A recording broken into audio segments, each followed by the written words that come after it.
Assalamualaikum warahmatullahi wabarakatuh. Perkenalkan, kami dari kelompok 10 akan mempresentasikan tentang implementasi sistem, yang dimana kami membuat video ini untuk memenuhi tugas matkul analisis dan perancangan sistem informasi, yang dimana bagian pertama akan dijelaskan oleh Ica, dan yang kedua akan dijelaskan oleh Alia, dan yang terakhir oleh saya sendiri. Mari kita lihat dan simak video penjelasannya.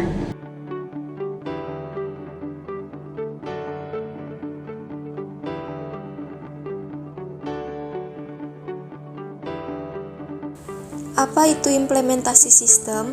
Implementasi sistem adalah tahap akhir dalam siklus pengembangan sistem informasi, di mana desain sistem yang telah dirancang secara matang kemudian diterapkan ke dalam lingkungan operasional yang sebenarnya.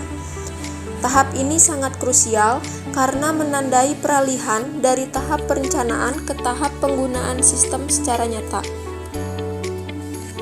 Tujuan utama implementasi sistem yang pertama ada meningkatkan efisiensi, yang di dalamnya ada 4 poin.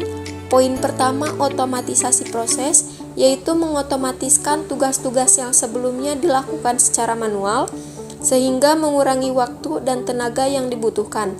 Poin kedua, ada pengurangan kesalahan, yaitu meminimalkan kesalahan manusia yang sering terjadi pada proses manual. Poin ketiga, ada peningkatan produktivitas, yaitu meningkatkan produktivitas karyawan dengan membebaskan mereka dari tugas-tugas yang repetitif. Poin keempat, optimalisasi penggunaan sumber daya, yaitu mengoptimalkan penggunaan sumber daya seperti waktu, tenaga, dan biaya. Yang kedua, dari tujuan utama implementasi sistem, yaitu meningkatkan efektivitas, yang di dalamnya ada 3 poin. Poin pertama ada pengambilan keputusan yang lebih baik, yaitu menyediakan data dan informasi yang akurat dan terkini untuk mendukung pengambilan keputusan. Poin kedua ada peningkatan kualitas produk atau jasa, yaitu membantu organisasi dalam menghasilkan produk atau jasa yang berkualitas lebih tinggi. Poin ketiga ada peningkatan kepuasan pelanggan, yaitu memenuhi kebutuhan dan harapan pelanggan dengan lebih baik. Yang ketiga dari tujuan utama implementasi sistem, yaitu mengurangi biaya, yang di dalamnya ada 2 poin. Poin pertama, penghematan biaya operasional, yaitu mengurangi biaya operasional dengan mengotomatiskan proses dan mengurangi penggunaan sumber daya. Poin kedua, pencegahan kerugian, yaitu meminimalkan kerugian akibat kesalahan manusia atau pencurian. Penerapan tujuan implementasi sistem dalam kehidupan nyata. Di e-commerce, tujuan implementasi sistem bertujuan untuk meningkatkan penjualan online, memperluas jangkauan pasar, dan memberikan kemudahan bagi pelanggan dalam berbelanja. Sedangkan di perbankan bertujuan untuk mempermudah transaksi perbankan, meningkatkan keamanan transaksi, dan memberikan layanan perbankan 24 jam non-stop. Dan di rumah sakit, tujuan implementasi sistem yaitu bertujuan untuk meningkatkan kualitas pelayanan pasien, mempercepat proses administrasi, dan menjaga kerahasiaan data pasien. Selanjutnya yaitu tahapan implementasi sistem. Terdapat 5 tahapan. Yang pertama, perancangan implementasi. Yang kedua, konversi data. Ketiga, pelatihan pengguna. Keempat, pengujian sistem. Kelima, go live. Yang pertama yaitu implementasi sistem. Dalam menentukan strategi implementasi, kita perlu memilih strategi implementasi yang paling sesuai dengan kondisi organisasi kita. Beberapa pilihan strategi yang dapat dipertimbangkan adalah direct cut over, mengganti sistem lama dengan sistem baru secara langsung, parallel run, menjalankan sistem lama dan baru secara bersama untuk memastikan transisi yang mulus, pilot conversion, menerapkan sistem baru di satu bagian organisasi terlebih dahulu sebelum meluncurkan secara keseluruhan, atau phased conversion, mengimplementasikan sistem baru secara bertahap, bagian demi bagian. Membentuk tim implementasi. Penting untuk menunjuk anggota tim yang memiliki keahlian yang diperlukan untuk melaksanakan implementasi. Tim ini harus terdiri dari berbagai disiplin ilmu, termasuk IT, manajemen proyek, dan pengguna akhir untuk memastikan semua aspek sistem baru dapat diatasi dengan baik. Membuat jadwal implementasi. Setiap tim membentuk. Langkah selanjutnya adalah menyusun jadwal implementasi yang detail. Jadwal ini harus mencakup aktivitas yang harus dilakukan, dengan waktu untuk setiap aktivitas, penanggung jawab untuk setiap anggota, dengan jadwal yang jelas. Kita dapat memantau kemajuan dan memastikan bahwa semua kegiatan berjalan sesuai dengan rencana. Pengelolaan anggaran. Terakhir, kita perlu menyusun anggaran yang realistis untuk seluruh kegiatan implementasi. Anggaran ini harus mencakup biaya perangkat keras dan perangkat lunak, biaya pelatihan, biaya sumber manusia. Pengelolaan anggaran yang baik akan membantu kita menghindari pemborosan dan memastikan bahwa sumber daya digunakan secara efisien. Yang kedua yaitu konversi data. Pertama yaitu memindahkan data. Memindahkan data dari sistem lama ke sistem baru. Dalam proses pemindahan data dari sistem lama ke sistem baru merupakan langkah krusial karena data merupakan aset penting bagi organisasi. Dalam tahap ini, kita perlu mengidentifikasi data yang perlu dipindahkan, termasuk database, file, dan dokumen penting. Menggunakan alat atau metode yang tepat untuk melakukan perpindahan seperti ekstrak, transport, load, tools, untuk memastikan proses berjalan efisien. Menyusun rencana pemindahan yang mencakup waktu dan sumber daya yang dibutuhkan. Yang kedua itu membersihkan data. Memastikan data yang dipindahkan akurat dan konsisten. Bertujuan untuk memastikan bahwa data yang dipindahkan akurat dan konsisten. Proses pemindahan data meliputi penghapusan duplikat data yang tidak perlu, memperbaiki kesalahan atau inkonsistensi dalam data, seperti format yang tidak seragam atau entry yang salah. Mengisi data yang hilang atau tidak lengkap agar data yang di sistem baru dapat digunakan secara efektif. Yang ketiga yaitu memvalidasi data. Memeriksa kembali data yang telah dipindahkan untuk memastikan tidak ada kesalahan. Untuk memastikan bahwa data yang telah dipindahkan tidak mengandung kesalahan, proses validasi meliputi memeriksa data kembali yang telah dipindahkan dengan membandingkannya dengan data asli di sistem lama, melakukan pengujian untuk memastikan bahwa data berfungsi dengan baik dalam sistem baru, termasuk pengujian fungsionalitas dan integritas data, menggunakan teknik seperti slumping untuk memastikan bahwa data yang divalidasi mewakili seluruh dataset. Yang ketiga yaitu pelatihan pengguna. Mengembangkan materi pelatihan, menyiapkan materi pelatihan yang sesuai dengan kebutuhan pengguna. Dalam tahap ini, kita perlu mengidentifikasi kebutuhan pelatihan berdasarkan peran dan tanggung jawab pengguna. Misalnya, pengguna yang berbeda mungkin memerlukan pelatihan yang berbeda seperti pengguna akhir, administrator sistem, atau tim IT. Melaksanakan pelatihan secara efektif, baik secara tatap muka maupun online. Pelatihan secara tatap muka di mana peserta dapat berinteraksi dengan instruktur dan sesama peserta, memungkinkan diskusi langsung dan tanya jawab. Pelatihan online dilakukan melalui platform digital seperti webinar atau kursus e-learning, memberikan fleksibilitas bagi peserta untuk belajar sesuai dengan waktu dan tempat yang mereka pilih. Memberikan panduan pengguna, menyediakan panduan pengguna yang dipahami. Setelah pelatihan selesai, kita perlu menyediakan panduan pengguna yang mudah dipahami. Panduan ini berfungsi sebagai referensi bagi pengguna saat mereka mulai menggunakan sistem baru. Yang keempat yaitu pengujian sistem, pengujian unit. Menguji setiap modul secara terpisah. Bertujuan untuk memastikan bahwa setiap bagian dari sistem berfungsi dengan spesifikasi yang telah ditentukan. Pengujian integrasi, menguji integrasi antar modul sistem. Bertujuan untuk menguji interaksi antar modul sistem. Kita perlu memastikan bahwa modul-modul yang telah diuji secara terpisah dapat bekerja sama dengan baik saat digabungkan. Pengujian sistem, menguji keseluruhan sistem untuk memastikan berfungsi dengan baik. Setelah pengujian integrasi, pengujian ini dilakukan untuk menguji seluruh sistem dalam kondisi yang mendekati lingkungan nyata. Tujuannya untuk memastikan bahwa sistem berfungsi dengan baik secara keseluruhan. Pengujian penerimaan pengguna UAT melibatkan pengguna akhir untuk menguji sistem dan memberikan umpan balik. Tahap ini penting untuk memastikan bahwa sistem memenuhi kebutuhan dan harapan pengguna. Yang kelima yaitu mulai meluncurkan sistem. Meluncurkan sistem baru secara resmi dan menghentikan penggunaan sistem lama. Dalam peluncuran ini, pastikan semua sistem telah dilakukan, termasuk pelatihan pengguna, penyediaan dokumentasi, dan pengujian sistem akhir. Peluncuran resmi dilakukan peluncuran sistem baru dengan menginformasikan kepada semua pemangku kepentingan, termasuk pengguna, manajemen, dan tim IT. Menghentikan sistem lama. Setelah sistem baru diluncurkan secara resmi, hentikan penggunaan sistem lama. Pastikan bahwa semua data telah dipindahkan dan data tidak lagi ketergantungan pada sistem lama. Monitoring dan evaluasi. Melakukan pemantauan terhadap kinerja sistem dan mengevaluasi implementasi.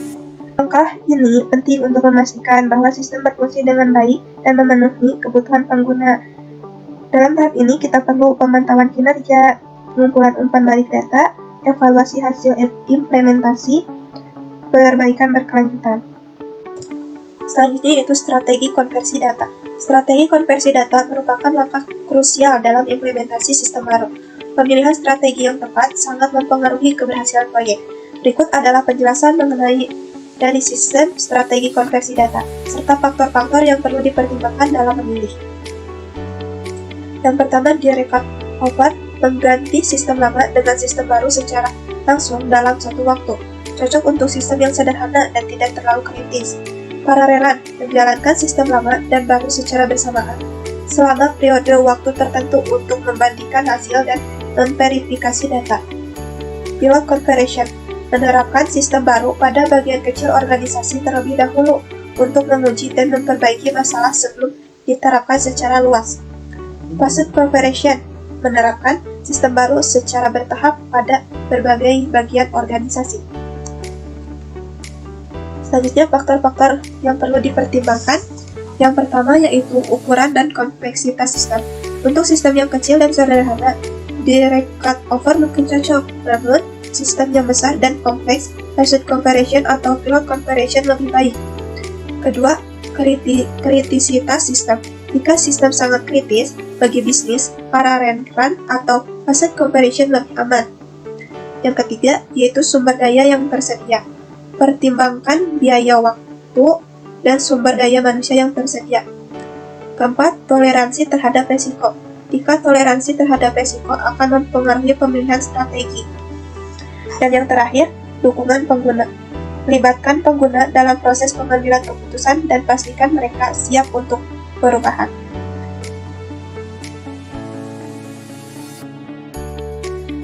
Oke baik, saya akan melanjutkan pembahasan dari materi sebelumnya, yaitu tantangan dalam implementasi sistem. Implementasi sistem informasi bukanlah proses yang mudah. Ada berbagai tantangan yang perlu kita hadapi dan atasi agar implementasi berjalan sukses. Beberapa tantangan utama meliputi perlawanan pengguna. Seringkali pengguna merasa tidak nyaman atau enggan untuk melakukan sistem baru. Mereka mungkin sudah terbiasa dengan cara kerja lama, atau mereka merasa khawatir bahwa sistem baru akan membuat pekerjaan mereka menjadi lebih sulit. Penting bagi kita untuk mengelola perubahan ini dengan baik, memberikan pelatihan yang memadai, dan meyakinkan pengguna bahwa sistem baru ini akan memberikan manfaat bagi mereka. Poin kedua, masalah teknis. Masalah teknis seperti bug, error, atau masalah kompatibilitas juga sering muncul selama implementasi. Kita perlu memastikan bahwa tim teknis kita siap untuk mengatasi masalah-masalah ini dengan cepat dan efisien. Poin ketiga, keterlambatan jadwal. Proyek implementasi sering mengalami keterlambatan dari jadwal yang telah ditentukan. Hal ini dapat disebabkan oleh berbagai faktor, seperti perubahan persyaratan, masalah teknis, atau kurangnya koordinasi antar tim. Kita perlu memiliki rencana yang matang dan fleksibel untuk menghadapi potensi keterlambatan ini. Yang poin keempat, pembengkakan biaya. Biaya implementasi juga sering melebihi anggaran yang telah direncanakan. Hal ini dapat disebabkan oleh perubahan persyaratan, masalah teknis, atau biaya tak terduga lainnya. Kita perlu melakukan perencanaan anggaran yang cermat dan mengelola biaya dengan efisien. Nah, poin terakhir, kualitas data yang buruk. Data yang tidak akurat atau tidak lengkap dapat menghambat kinerja sistem yang baru diimplementasikan. Oleh karena itu, penting bagi kita untuk memastikan bahwa data yang akan dimasukkan ke dalam sistem baru memiliki kualitas yang baik. Oke, selanjutnya evaluasi implementasi sistem. Setelah sistem diimplementasikan, langkah selanjutnya adalah melakukan evaluasi.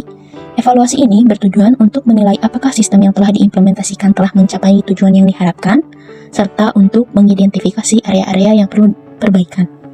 Proses evaluasi dapat melibatkan berbagai metode, seperti survei pengguna, wawancara, analisis data, dan pengujian kinerja sistem. Hasil evaluasi ini akan memberikan informasi yang berharga bagi kita untuk meningkatkan kinerja sistem, serta untuk mengambil keputusan yang tepat di masa depan. Selanjutnya, studi kasus implementasi sistem untuk memberikan gambaran yang lebih jelas tentang tantangan dan evaluasi dalam implementasi sistem informasi. Mari kita lihat sebuah studi kasus. Dalam studi kasus ini, kita akan mempelajari sebuah proyek implementasi sistem informasi yang telah berhasil, serta pelajaran yang dapat kita ambil dari proyek tersebut.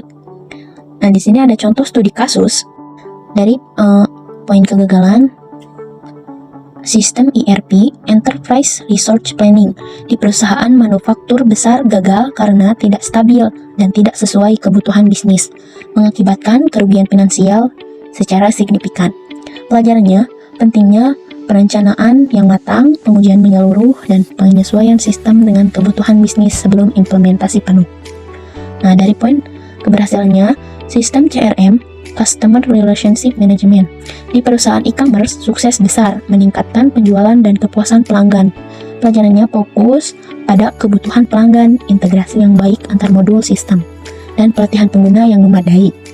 Nah, di sini ada alat bantu implementasi sistem. Alat bantu adalah perangkat lunak, metode, dan teknik yang membantu penerapan sistem informasi baru. Tujuannya adalah efisiensi, pengurangan risiko, dan keberhasilan proyek. Ada jenis-jenis alat bantu implementasi sistem, yaitu ada 5 jenis alat bantu implementasi sistem. Kesatu di sini ada alat perencanaan proyek. Antara lain yaitu ada diagram Gantt, visualisasi jadwal proyek secara keseluruhan menunjukkan durasi dan ketergantungan antar tugas. Kedua, PART chart, analisis jaringan untuk mengidentifikasi jaringan, aktivitas kritis, dan jalur kritis membantu fokus pada tugas yang paling memengaruhi jadwal. Yang ketiga, software management proyek, contohnya Microsoft Project, Anasa, dan Trello. Alat pengembangan sistem. Nah, di sini ada Integrated Development Environment atau IDE. Lingkungan pengembangan terintegrasi yang menyediakan berbagai alat untuk menulis, menguji, dan mendebug kode, contohnya Visual Studio Code dan LXH Tips. Kedua, Version Control System atau VCS, sistem untuk mengelola perubahan kode sumber, contohnya Git SVN. VCS memungkinkan kolaborasi tim dalam pengembangan perangkat lunak, melacak perubahan kode, dan memudahkan pengembalian ke versi sebelumnya jika terjadi kesalahan. Selanjutnya, Database Management System atau DBMS. Sistem untuk mengelola database, contohnya MySQL, PostgreSQL, Oracle. DBMS menyediakan antarmuka untuk menyimpan, mengambil, dan mengelola data secara efisien dan aman. Alat pengujian, Unit Testing Framework, untuk menguji unit-unit kode secara individu, contohnya JUnit, NUnit. Unit testing membantu memastikan bahwa setiap bagian kode berfungsi dengan benar sebelum diintegrasi ke dalam sistem yang lebih besar. Kedua, Test Management Tools untuk mengelola kasus uji dan hasil pengujian, contohnya Test Trial Jupyter. Alat dokumentasi, ada wiki, platform untuk membuat dan membagi dokumentasi secara kolaboratif, contohnya Confluence Media Wiki. Kedua, diagramming tools untuk membuat diagram alur, diagram UML, dan diagram lainnya, contohnya Lucidchart dan Draw.io. Alat komunikasi dan kolaborasi, satu platform kolaborasi untuk memfasilitasi komunikasi dan berbagai informasi antar anggota tim, contohnya Slack, Microsoft Teams. Kedua, video conferencing untuk mengadakan rapat virtual, contohnya Zoom dan Google Meet. Oke, jadi Kesimpulan dari implementasi sistem adalah tahap krusial dalam pengembangan sistem informasi. Keberhasilan implementasi sangat bergantung pada perencanaan, komunikasi, dan dukungan manajemen. Dengan mengikuti best practices, kita dapat mengatasi tantangan dan mencapai tujuan implementasi sistem. Sekian video presentasi dari kami. Mohon maaf bila ada kesalahan. Wassalamualaikum warahmatullahi wabarakatuh.